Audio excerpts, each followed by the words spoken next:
Welcome to The Unconventional Path, entrepreneurship and innovation stories and ideas. Hi, I'm Bela Musitz. And I'm Mike Wasserman. Today, we're excited to be joined by Justin Goodbread.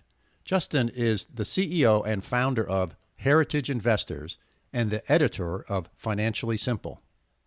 Bela, before we begin, we'd like to share with our listeners that our podcast is brought to us in part by the law firm of Phillips Lytle LLP. This is a sponsorship that makes a lot of sense to us. Bela, you know this firm well, don't you? Boy, I sure do. I have worked with the key entrepreneurship partners at Phillips Lytle for over 20 years. Their attorneys take an entrepreneurial approach to legal matters, and they have a long history of success with startups. We thank Phillips Lytle for their support of the entrepreneurial community and their sponsorship of the Unconventional Path podcast. Thanks, Bela, and thanks to Phillips Lytle. With that, let's move to the interview with Justin Goodbread. Where are you geographically, Justin? I'm in Knoxville. Well, my office is in Knoxville, Tennessee. So I live about 45 minutes west of Knoxville, right in the middle of nowhere. And so I drive to town and drive home every day, and no one else is here today. So it's interesting. It's remarkable how empty the streets are. I know. Where are you at? Where are you at, Bela? I'm in upstate New York. About up near Lake George, which is about an hour north of Albany. And I watched the morning news, and the poor traffic person has nothing to talk about. Yeah, they're still flying over our skies here in Knoxville, and they're giving us the airplane. The airplane's like Pete Michaels, eye in the sky. Well, guys, it's once again dead. It's just remarkable. Yeah. So what is, I listened to a couple of your episodes. I got to tell you, I have a hard stop at 10 o'clock. I've got 4 podcast interviews today. One's with Fox News that I have to jump on. Okay.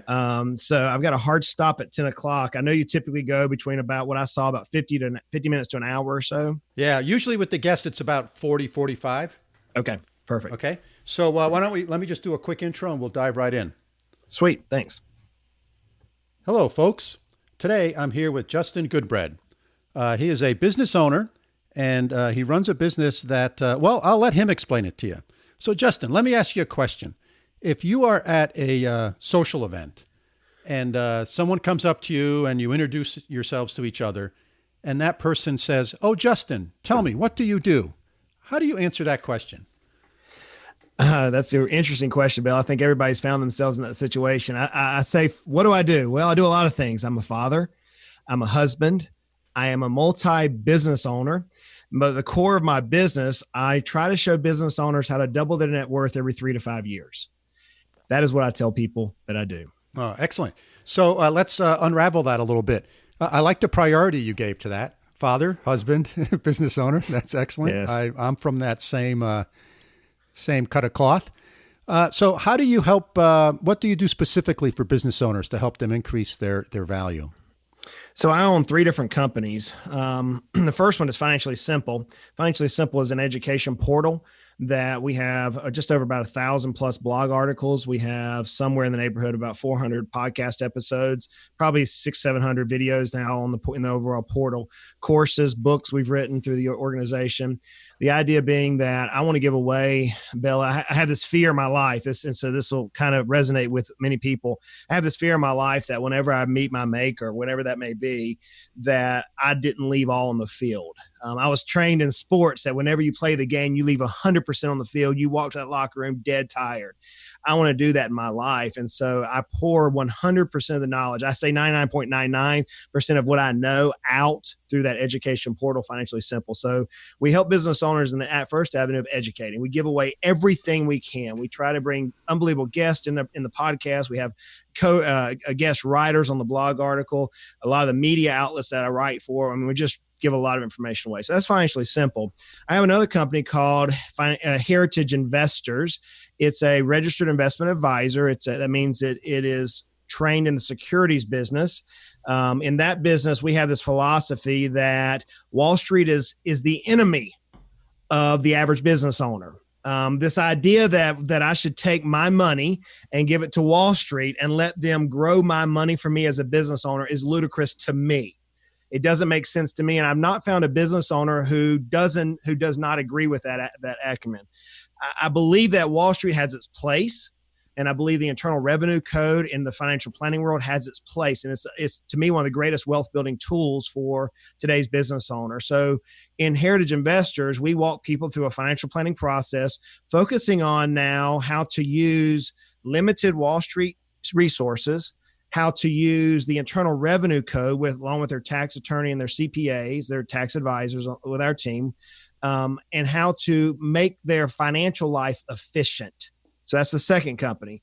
Once we get their company efficient, the third company we own is called Heritage Business Advisors, and that's where the magic is performed.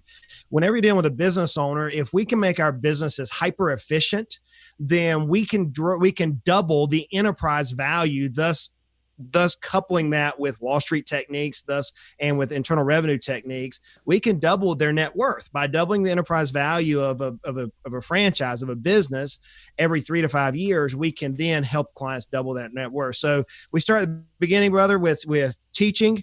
We try to get away from that mentality that, hey, Wall Street, New York City has the beholding to us business owners. I don't agree to that. In fact, I reject that notion. But then we put it back in the entrepreneur, that entrepreneur mindset and that spirit that we're seeing right now in our country during this tumultuous time that we're in, that, hey, we're going to charge hell with a water pistol. I want to give that individual every tool they need to double their net worth. So that's how we unpack that particular strategy. Okay, excellent. So is there a particular size or type of business that you focus on? Yeah, so we teach our clients that they have to have a persona or a targeted client. So we call ours Frazzled Frank or Frantic Fanny, depending on if we're talking male or female in this particular annotation here. So we call Frazzled Frank, they're typically a service business owner. So they're not really in manufacturing. They're not really in retail. They're typically an entrepreneur of some sort that offers a service industry. And that's a wide range. The most common that we deal with are entrepreneurial doctors, things like dentists, chiropractors, veterinarian, opticians, things of that nature, or MDs who own their own business. Then we get into, we have clients who own ditch digging companies. In fact, one of our most successful company, they own a ditch digging service. We have tire change companies. So we're looking for them not really trying to sell a widget, but sell a service. So that's the first magnitude we use. They typically are married in nature. They have a spouse or a significant other or partner in life that's helping them through this journey. We feel like you need to have two to make it through a successful business. So they're typically married. They typically have children. They're typically in the age range of about 40-ish to about 60-ish.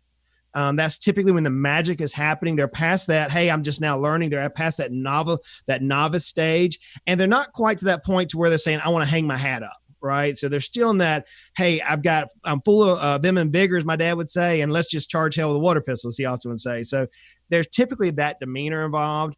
From a size perspective, the businesses we have the honor to serve range from about 10 employees. Sometimes we get down to about 5 employees. All the way up to we've had clients that are in the 200 employee range. So it's a mix of businesses. We don't put a particular revenue size on our qualifications because I'm there more importantly, and our team is more importantly focused on doubling the net worth. So if someone's at $200,000 in revenue, it's easy to go from 2 to 4. If someone's at $50 million of revenue, it's a little bit more difficult. It takes a lot more strategy, a lot more manpower to go from $50 million to $100 million of revenue. So that's kind of our Frazzled Frank scenario, Bella. So help me understand sort of the difference between net worth of a business or the value of a business and its annual revenue. Oh, okay. All right. So one of my credentials I have is what's called Certified Value Growth Advisors. We abbreviate that to CVGA. I also have a credential called the CEPA, which is a Certified Exit Planning Advisor. Whenever you couple those two together, what we have to look at is what's called enterprise value. Enterprise value is what somebody is willing to pay, a willing buyer is willing to pay for that business. So in order for me to kind of communicate very complex things, I often simplify it. So most people today realize that we can go out and invest in real estate, let's say rental property, for example. And let's make the assumption that we just paid somebody $100,000 for this house. That's the market value. That's what we were willing to pay for it. Well, that $100,000 may only generate $12,000 a year in revenue if we're doing a cap one position. So whenever we're looking at revenue, which is what your question was, that's akin to the rent coming in from rental houses as compared to the actual purchase price or the listing price of the house. So one is derived from the other oftentimes in business. That is very true, but they're not the same. Revenue does not equal sales price. Yeah. So what are other factors sort of impact the sales price or the enterprise value? Yeah. So I run a scenario through our systems here that looks at 256 points of valuation. So there's a lot of different factors. So let me simplify it down into, if we're trying to teach clients how to grow that value. So we first start off with an appraised value that has 256 points of metrics behind the scenes of them. But then we come down to some simple terms that most of us would recognize as business owners. We want to make sure the business is profitable. Okay, we've got to make sure that the person who is willing, or the company or the venture capitalist or the angel investor, whoever they are, who is going to invest in this business can have an ROI or reasonable ROI on their purchase. The only way they're going to do that is through profitability. So one of the weaknesses we see in small business owners is many times we use the business as our private checking account, and we burn through a lot of resources and don't think about it from an investor standpoint. We in turn generate what's called lifestyle businesses. And there's nothing wrong with that. It's just a hard business to sell from a sales perspective. So profitability is one. Scalability, being able to increase the speed or decrease the speed. So, I akin that to like a semi truck driving down the road. And candidly, what we're dealing with as we record this episode in the country right now, around the world for that matter, the economies of the world were moving at a rapid pace in January of 2020, almost like a semi truck moving down the road at full speed. And all of a sudden, because of COVID-19, we hit the brakes. Literally, not from an economic standpoint, but from a safety standpoint for our citizenry.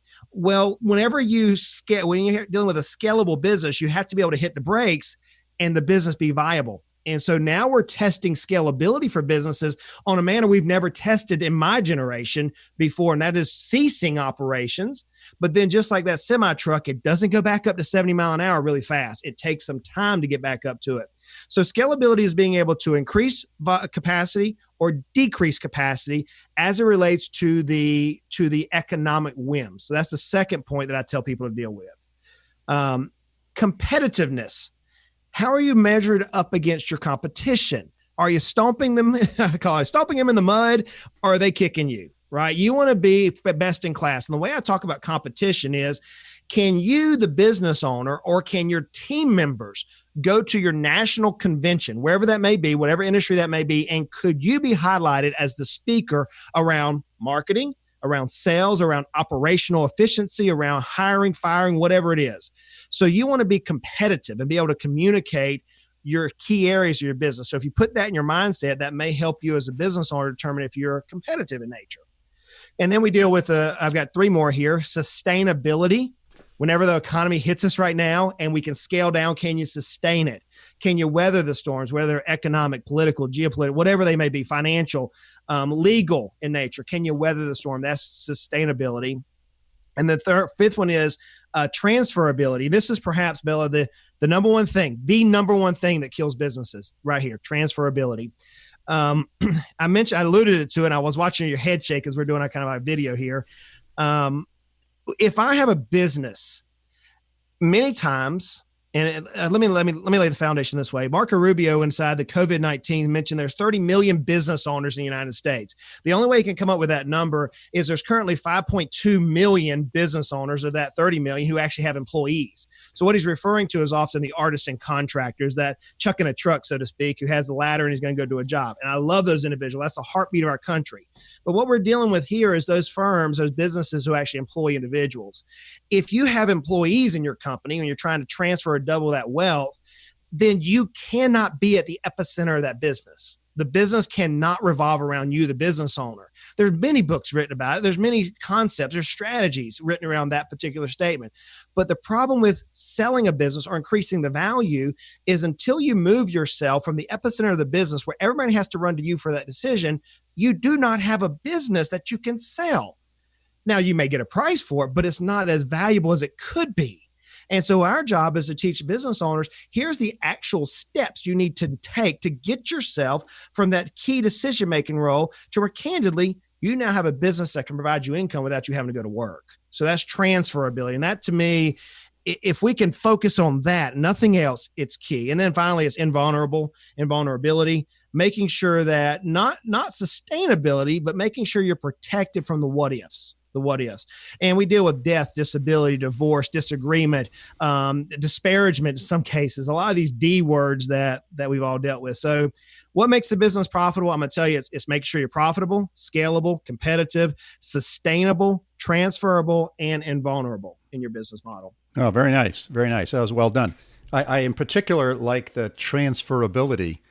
Being a former venture capitalist, we've seen a lot of businesses where without that one individual, there is no business. Right. And for an investor, that's very scary, right? Because what happens if something happens to that person, right? Yeah. All of a sudden you don't have a business. So this notion of, and you do see this a lot, of people not putting in processes in place and talent in place so that, they haven't taken a vacation in 5 years. Well, that's because if they did, the business closes, right?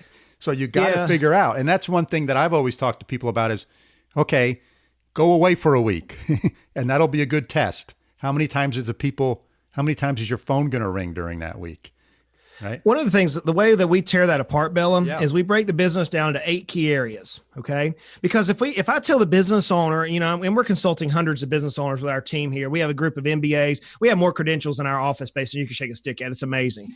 With various designations. We have actually one who has a master's degree in forensic accounting. I mean, it's amazing to see these credentials that these individuals, these guys are so smart and gals are so smart here. But what we often tell people is you got to eat an elephant one bite at a time. And for me as a business owner, if someone tells me, Justin, I need you to go away, I'm going to say, I can't. How do I get there? What are the steps? So the way we approach this 256 points of measurement inside of a value of a company is we break it back into 8 key areas that all of us can easily identify. So I'm going to go through them and kind of explain how we walk through this with clients. We go through planning first. You first have to lay out a plan of what you want to accomplish. So, Bella, let's use your scenario. Let's say we do want the business owner to go away for a week in fourth quarter of 2020, and we're at the beginning of 2020. So that's our plan. So now we're going to make some 27 action items through a strategic plan to help them realize what they have to do to get that particular point in place. So that's plan. Then they have to leadership. So many business owners are there. They realize they had the American dream. They started a business and now they hate their business or they don't like it what they're in for. And now they find themselves, as I heard someone say yesterday, I'm leading a bunch of crybabies right now and I can't stand it. These guys have credentials and they just drive me crazy. So we have to deal with leadership. And sometimes the business owner is not the best leader. And that's a hard pill to swallow for many business owners. So we have to deal with that leadership. Sales and marketing are the next two, and they're two different things. And we have to break those apart. It's not uncommon for in the small micro markets under $50 million of annual revenue for the business owner to be also the best salesperson. And that's a problem, especially from a venture capitalist perspective, because now not only are you losing your business owner, but you're also losing your top sales guy who has all the connections. That's like a double whammy, right? So we have to create sales processes in place for and teach others to do that. Teach a man to fish, feed him for a day. I'm feeding for life. That strategy. So we have to do that with sales. But the way we deal with that is address marketing fluidly. And so many business owners, if I see the weakness, it's they don't know how to market. They don't know how to market effectively. And therefore, the business owner finds himself trying to fill a gap. Then we go into people and operations. How do you hire? How do you fire? And what's the throughput of the business? And the final two are finance and legal. Those are our risk management positions. So when we're dealing with that business owner, we take a scale, a measurement tool, and we see where is the business owner most utilizing their efforts. Many times, as I mentioned, it's in the sales process or it's in the planning process, not the execution process, right? Depends on the personality profile. Once we know that, then we can devise that plan to say, okay, you're now going to, in order to drive the value of your company, which is the key, we have to move you systematically out of the epicenter to the area of your strength first. So if you're going to be the sales guy, great. Move everything else off your plate with your team and let you become the best sales guy. We're not going to stay there. We just need to let you relieve everything else. Once we feel the back pressure of those areas we moved you from, then now you're going to create that what has made this company successful, that you're now the top salesperson. We're going to now build an army up, and it may take a year, 2, 3, 4, 5 to build an army of other salespeople where you've now taught others how to do your job. And now I don't want you to go away for a week. I want you to go away for 8 weeks. And then we're going to measure this profitability of the company to see if that company grows, not sustains, but grows while you're gone. So we eat the elephant one bite at a time, having to move away from that epicenter. Sure. So Justin, if I'm a small business owner and I reach out to you and say, look, I'm 55, in 5 years, I want to maximize the value of my business, the enterprise value, because I want to sell it. I want to transition out of this. I want to cash out. So talk to me about how we would engage, sort of what that process is like, sort of how long it lasts, et cetera. Okay. What we have to identify is what's called a value gap. A value gap. Some people refer to it as a wealth gap. Okay. So in order for us to engage, we're going to have our typical process. We'll have a conversation. One of our colleagues, myself, may be on the phone, depending on what the details of the intake form tells us. We're going to have a conversation to see, talk to me a little bit more about what you're envisioning in that quick statement. So we'll kind of get the details fleshed out. Then we will actually begin with a basic, very boring financial plan. I grew up in South Georgia on the ocean, and we often had a boat. We would go with friends, family on, and stuff like that. And whenever we go offshore, we would watch that boat get up on top of the waves and glide. In order for it to get on top of the wave, we had to find efficiency of the system. We had to make sure that the boat was positioned properly with all the people, so there was not too much weight in the front or too much weight in the back. We call it efficiency. In financial planning, what we start with in that question is we want to make sure there's no holes in your boat. Okay, we got to make sure you've not been sold too much life insurance.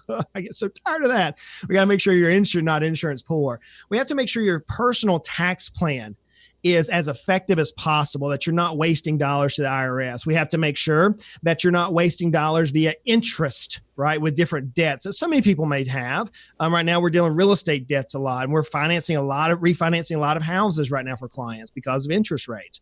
So we're trying to reduce interest. So I consider financial planning helping us, number one, become efficient, getting all the holes plugged in the boat, but it helps us identify the wealth gap. The wealth gap comes in this, Bella. If you currently think you're spending $100,000 a year at home, chances are it's close to probably 170 once you backfill it, what's called normalize the financial statements of your company. Many business owners, we often don't realize how much benefit we receive that is legally tax deductible through the business.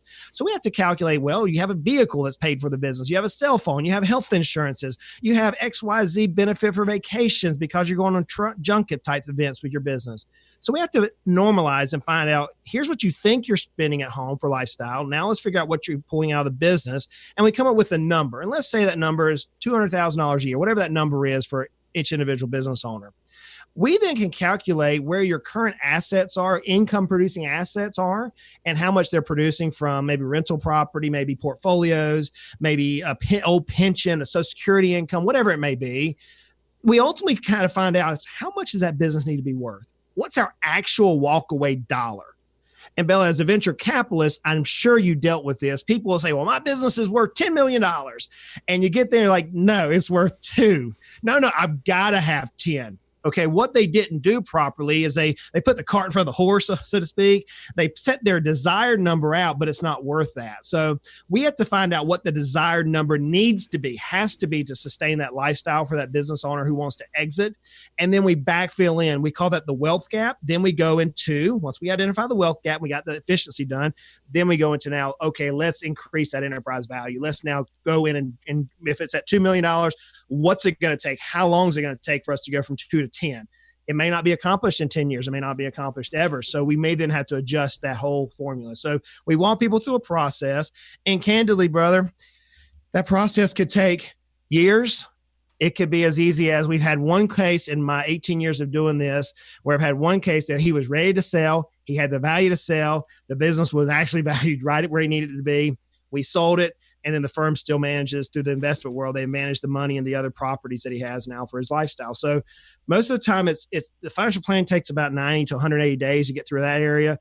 The value growth, man, that could take a year, 3, 4, 5, 6, 7 years, depending on what it takes there. And then ultimately when they retire, they are now so used to the full gamut of the team that they say, hey, help me through my retirement, get me to the end of life. Yes. Yes. So, how do you charge for your services? How do I pay you? Yeah, that's a great question. So it's kind of like going to the dentist and asking, hey, doc, how much is this going to cost me?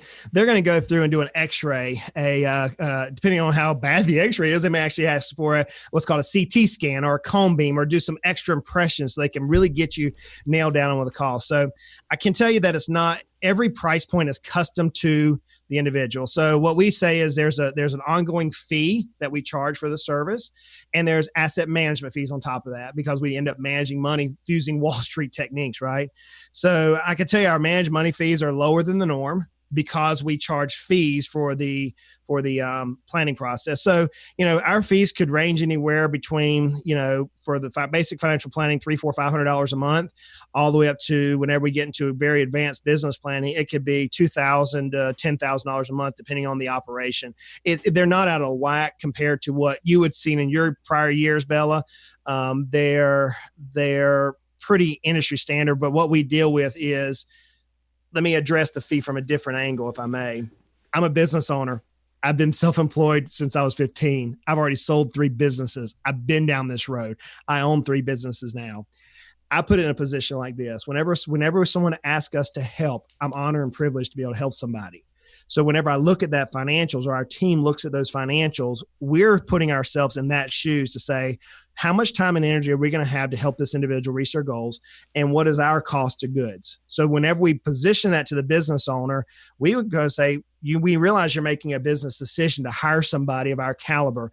Therefore, we want to give you everything in your power to make a wise business decision. And many times we feel so strongly about what we can do that we'll say, look, if at the end of this 18 months, 24 months, you felt like you didn't get what you paid for, which we never had happen, we'll refund you the difference. We'll refund you the difference on what you thought you wasted with us. And we've never had it happen. We've every single client that we've ever dealt with, and that they come back and say, holy cow, you've over delivered what you anticipated us to do. Right. Very nice. So do you also help your clients or your customers with sort of the transaction, sort of finding buyers and then, setting the value, marketing the business, right? Marketing the business to the buyers, and then the negotiations? Great question, Belly. As a certified exit planning advisor, one of the things I learned, and now that I teach I'm on faculty at the Exit Planning Institute, actually teaching what you're asking about. I don't believe that a firm can be all things to all people. I just don't believe that in my core being. Our core position is called controlling the emotions and being the head quarterback of the team, being the head coach, so to speak, of the team. What we have to have, regardless of who engages, is we require that we work with a razor sharp attorney, a business attorney, and we work with a super, super proactive tax professional. Not a compliance specialist who's just going to take your data and put it in the papers. That's not how we believe. So we believe that you have to have 2 of those people, because it's a checks and balance. I often say that the planner side of me is like the GPS on our phones as we're going across the country. The CPA is often the rearview mirror showing us where we've been, and the attorney's kind of like the police officer keeping us safe, right? They're all 3 have to work together, and they all 3 are fiduciaries to you. Now, when you get into the actual transaction, as far as creating that pitch book or creating that particular the offer, whether it's going to be private offer, public offering, whatever it may be, you're going to need some extra special, some high specialists at that point. It's like kicking a field goal. You're not going to put your quarterback behind kicking a field goal in football. So we have to bring in a team of people specifically for that style company who has been there, done that, gotten the t-shirt several hundred times if possible. And that would include maybe some venture capitalist people, maybe private equity. It may be angel equity. It may be a turnaround specialist for whatever reason during the particular business. It may be a special type of a CPA for valuation for a particular metric. For example, one of my business I sold had IP, intellectual property involved. I had to have an IP attorney involved to help me. That's not something I'm skilled at. I have several IP patents and trademarks now, but I have to have somebody who can value something differently. So, Bella, to your root question is, our team is not the team who's going to put together a lot of things. However, we're paid to sit with those professionals and break that very complex, very technical language down for the business owner, because we've walked with them typically years before and will be with them years after that transaction takes place. They're looking to us and saying, okay, they're talking really fast. I don't understand what they're saying.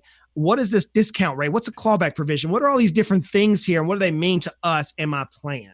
So we're there on the team just like the rest of the football team, but we have to have specialists. You do. Right. Excellent.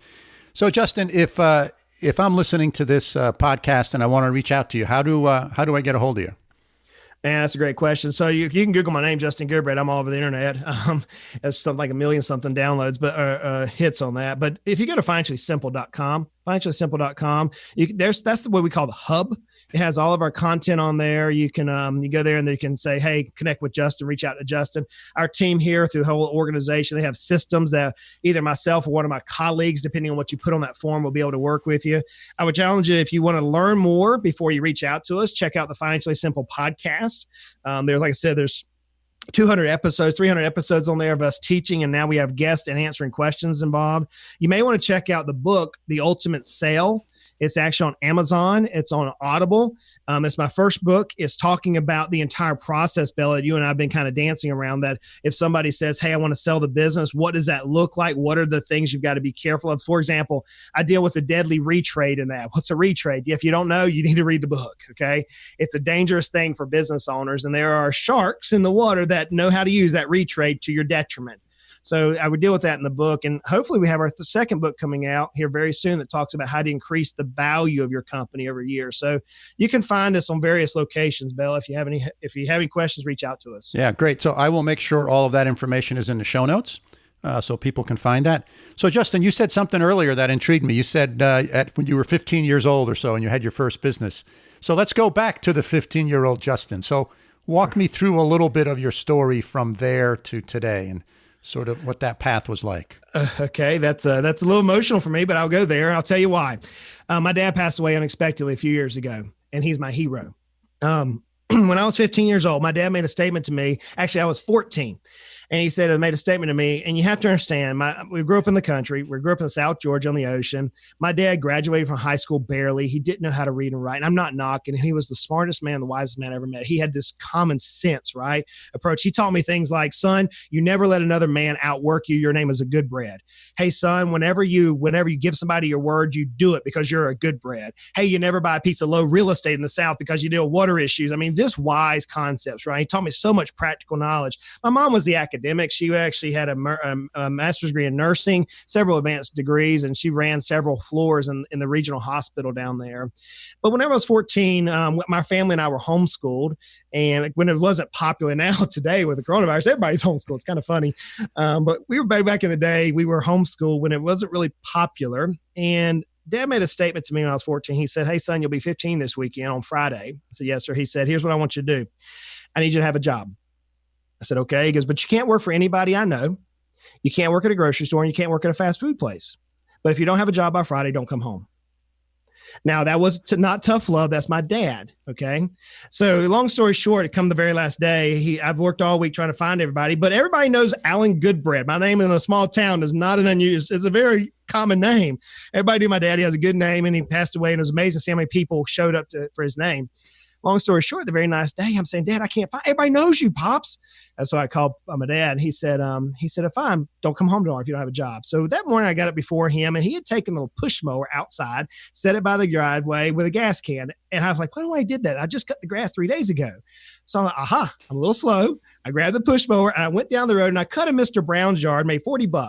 But I came back, was at home, got dressed and everything. And my dad came home sweaty and stinky from the Georgia Port Authority, sat down beside me. I had this big old grin on my face. And he said, well, I think somebody got a job today. I said, well, Pops, I didn't get a job, but I made $40. He said, okay, tell me about it. I said, well, Pops, I cut Mr. Brown's yard. He said he didn't know. You're not going to find he did. Dad hadn't had this whole thing planned out now years later. But he said, okay, Mr. Brown. He goes, what'd you do? Well, I cut his grass 2 hours and I made $40. He goes, okay, give me $10. So why? He goes, well, you use my push mower and you use my lawnmower, my gasoline.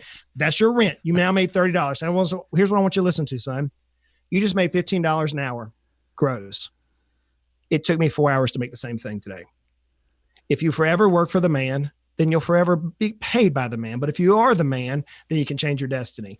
So from that point forward, Bella, we had a landscape company called Lawn Care by the Boys that before my brother and I graduated high school, we were making more than both my mom and dad together on our income. We sold that business when I was 22, moved it to Knoxville, Tennessee, where my bride's from, moved up here, started a business in the financial world, the typical Wall Street style business, sold it in 2009, started a company called Dental Management Group, where I helped dentists find and buy their practices, change their practices, grow their practices, sold that.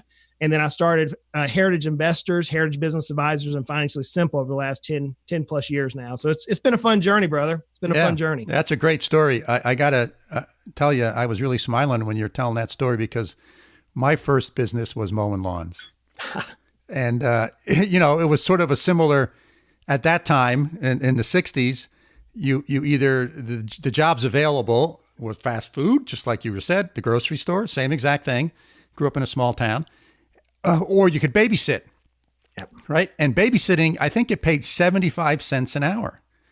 And I went and mowed lawns and I was making $5 an hour. Yep. So I'm like, that's a no-brainer. And I don't have to deal with a smelly, crying little kid. Yeah. So my dad did the same thing, Bella, and I remember him telling me that story. He was able to be enlisted into the draft of Vietnam, so it gives you his age range there. Right as soon as the war was over, so he actually didn't end up going to Vietnam. But I can remember him telling me, "Son, what I did to make money for our family, from my mom, from our family, was I went around and mowed veterans, our military servicemen's families' houses for them. I pushed the mower all around town. He used to show me the paths he would take in the small town, which was miles. So I got to push mower. And I can remember him telling me that. And I remember that when I was 14, that considered his mind a job. And so, like you did, it taught me how to think. It taught me how so much in that little pearl of wisdom, with that little mower, and learning business, which has now been able to propel myself, but more importantly, to help and guide so many hundreds of business clients to realize that, we business owners, we pay a lot of car payments. We pay a lot of house payments. We feed a lot of mouths. We have a lot of responsibility. And if we don't make wise decisions, then we're going to end up hurting those whom we love and whom we're entrusted to be their stewards for them. And so I'm honored for that heritage. But I've also learned a lot, the hard knocks in the years, brother. Yeah, very good. So just let's wrap this up. We've been going for quite a while. I want to respect your time. So if you had 3 pieces of advice to business owners who are listening to this show, who, at some point in the future do want to not hand the business to their kids, but they want to exit, what 3 pieces of advice would you give them? The very first one is to identify that you will leave your business, period. So many business owners take this idea that we're going to be here forever. It doesn't happen, friends. You will leave your business due to a death, due to a disability, due to a disagreement, through a divorce. Something is going to happen. We're not going to live forever. So you've got to identify that you will live this business. Number 2, your business is often your largest asset that's going to help you through that last season of life, whatever that may be. I don't think retirement is for me. I don't think retirement makes a lot of sense for the entrepreneur. But what I do think is that this active lifestyle in business can be changed slightly. So I asked the question for number 2 is, if you had unlimited resources today and you had limited time, would you be doing what you're doing today? And I got to tell you, I would. I love what I do. So many business owners, they can't say yes to that. They would say, you know what, I wouldn't be doing this. I would not be in this business. So if that's you, number 2, then let's make a plan. And number 3, remember this, no matter how hard life gets, and we're dealing with some tragic, some tumultuous times right now, no matter how difficult business gets, no matter how rewarding business gets, at the end of the day, business is business, but there's 3 things that we can't forget. And I've gone through this too many times in my life. And that is your faith, whatever it may be, your faith in an almighty, your faith in yourself, your faith in something. I believe in the faith of an almighty. So your faith cannot be shaken. Your family will forever be by your side. Your business clients, your customers, those colleagues, they're not going to be there when times get hard. They may, but not long term. Your family will be by your side. And if you forsake your family for the instant profits of a business, you're hurting the one thing that's going to hurt you long term. And then finally, your friends. It's been said that most of us have at least 3 or 4 or 5 friends that we could call. If you're broke down on the side of the road, the cell phone, who's that person you're going to call? When it comes to life and business, if we put that business, so many people do this. So many people burn the clock. They lose their faith. They lose their family and they lose their friends. If you put that business ahead of your faith, your family, your friends, brother, you're going to wake up as Solomon did, one of the wisest men ever lived, in the book of Ecclesiastes. And he said, vanity, vanity, all is vanity, except to eat and drink and enjoy the toils of my labor.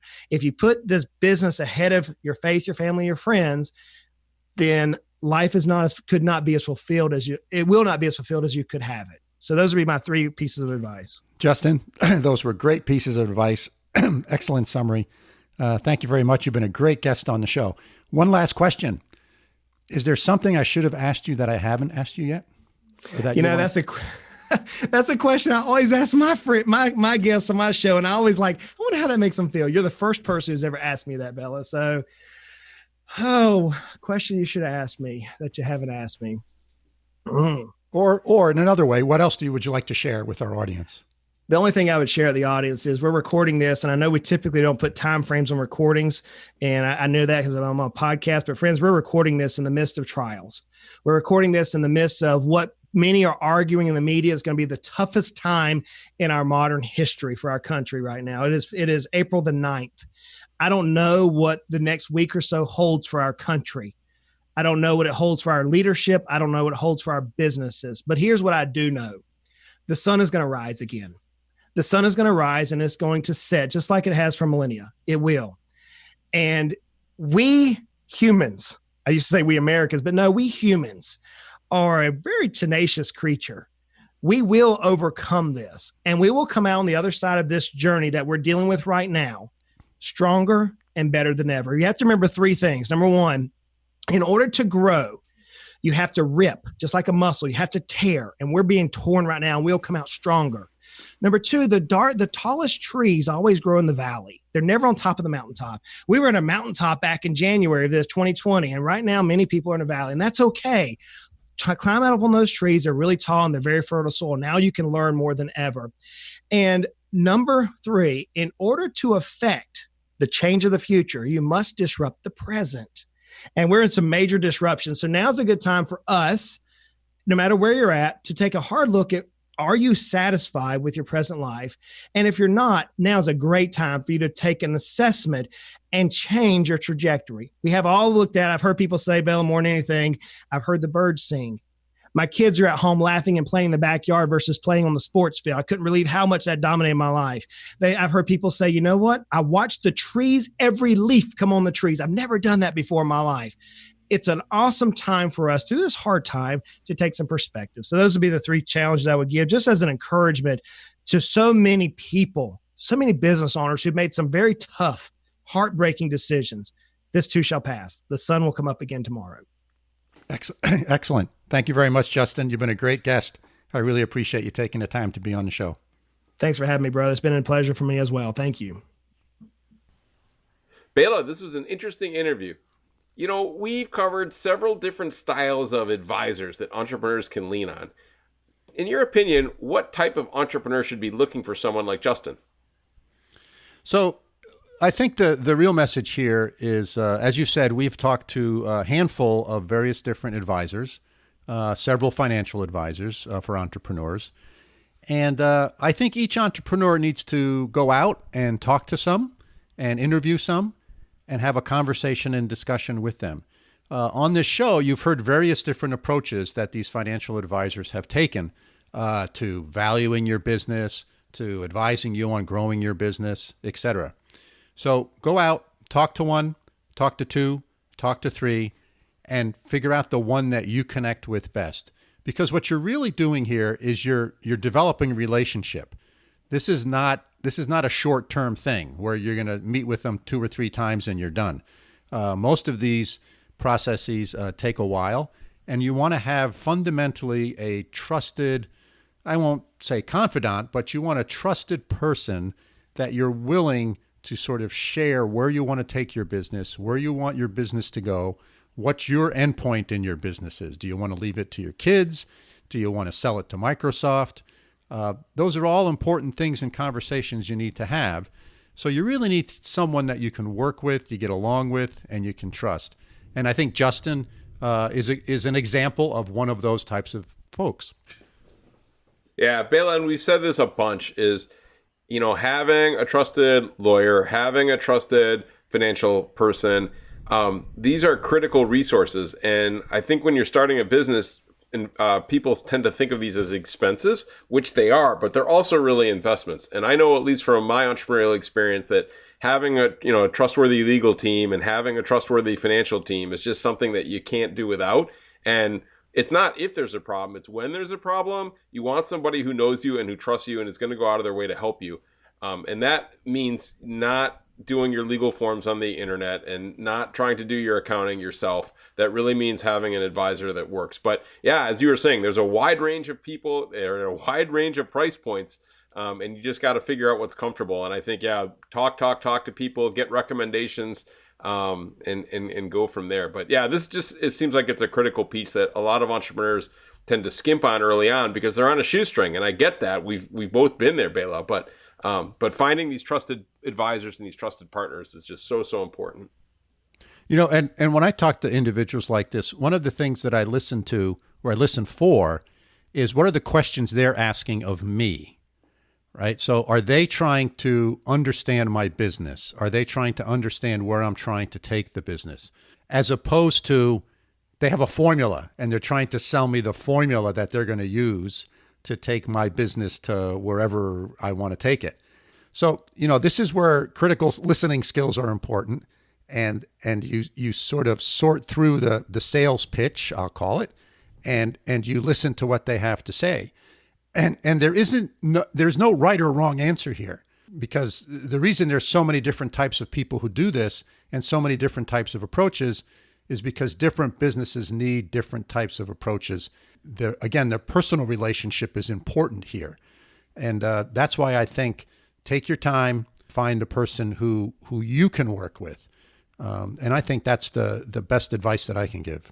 Yeah, it sounds good, Bela. Now let's drill down a little bit. And one of the things that Justin talked about a lot over the past, 30, 40 minutes is helping entrepreneurs increase their enterprise value.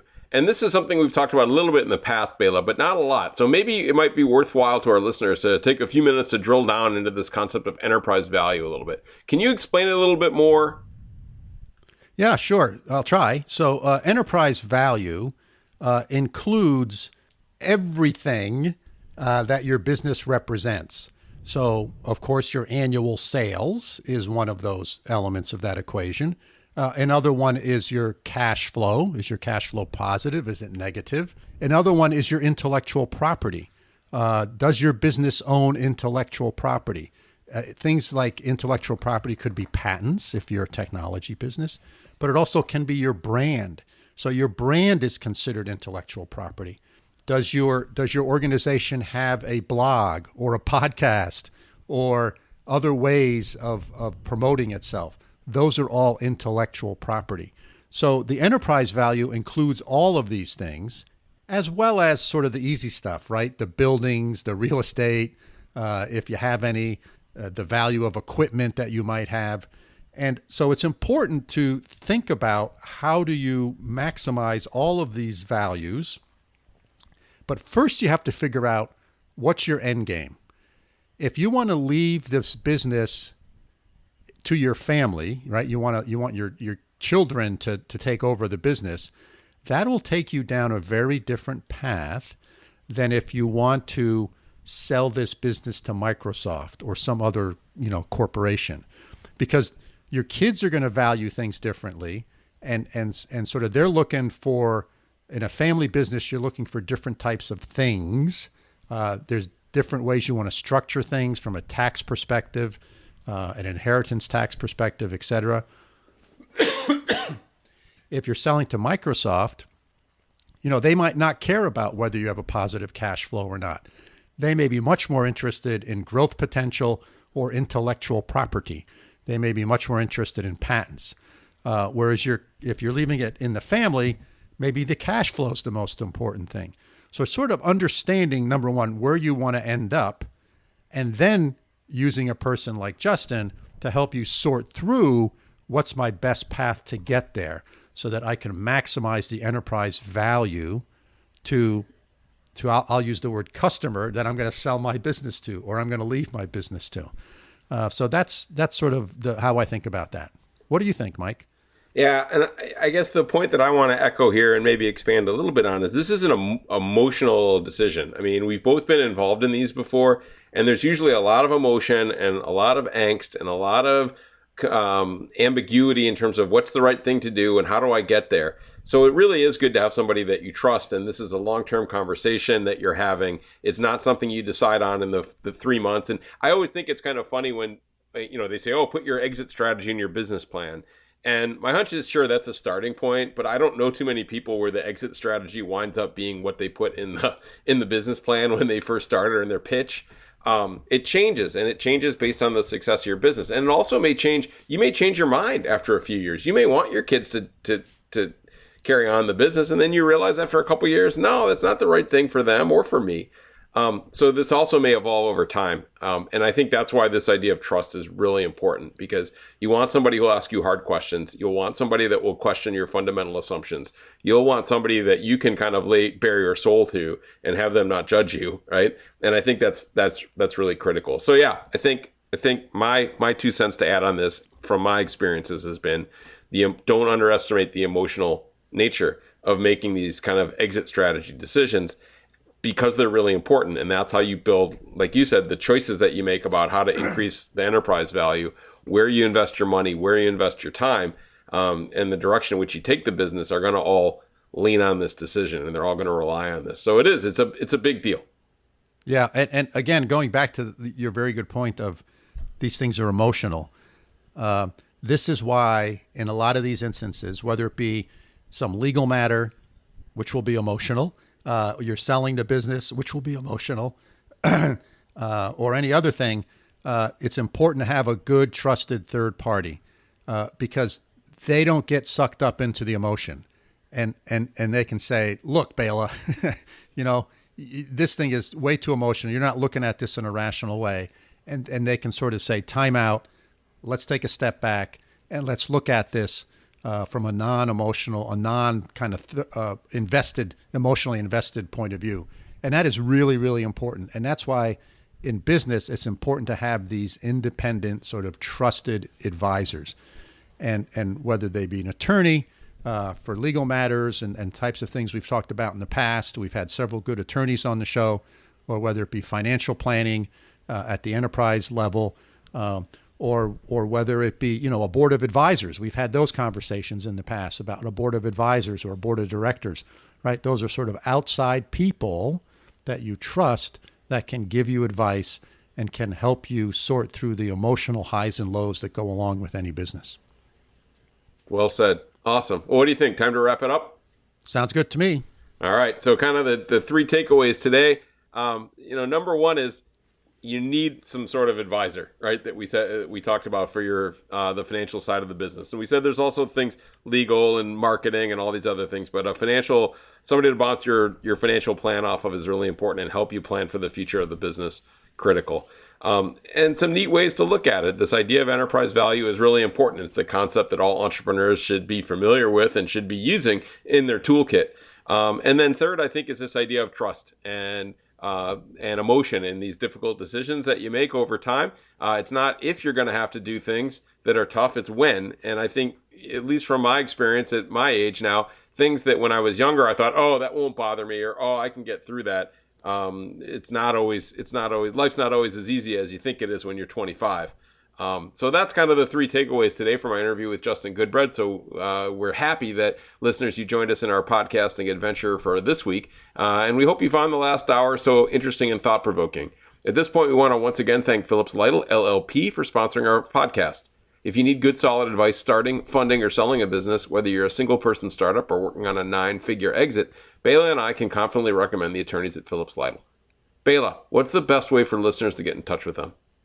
So for more information, you can reach out to Rich Honan, who is a partner at Phillips Lytle. You can call him at 518-618-1234. 1225 or rhonan@phillipslytle.com. And you can always find his contact information in our show notes. Well, thanks for joining us this week. If you have questions about what we've discussed, suggestions about future topics or potential guests, please do get in touch with us. Our email is bela.and.mike@gmail.com. And please do subscribe if you haven't already. We have lots of great guests in the pipeline. So until next week, signing off from upstate New York, have a great week, Mike. Thanks, Bela. Another episode in the books. That's it from over here in Münster, Germany. Have a great week, everybody.